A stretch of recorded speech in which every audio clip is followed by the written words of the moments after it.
من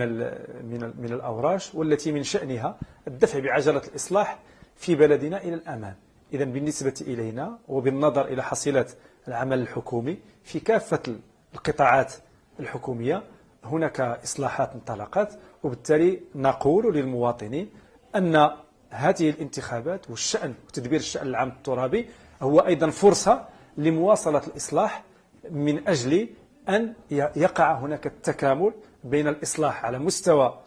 تدبير الشأن العام الترابي وعلى المستوى الوطني، وأيضا أن يقع التكامل مع تدبير الشأن العام الجهوي والمحلي، من أجل أن نعطي كما تنقولوا سميتو يعني دفعة قوية لقطار الإصلاح في بلدنا. بطبيعة الحال هذا لا يعني أن بلدنا تخلص من الفساد وتخلص من الاستبداد، ولكن لا زالت هناك جهد يعني ينبغي أن يبذل من أجل محاربة ومحاصرة كل أشكال الفساد والمفسدين وأيضا الاستبداد. بطبيعة الحال اتخاذ شعار مواصلة الإصلاح يعني لا يلغي الشعار ديال الحملة السابقة، بل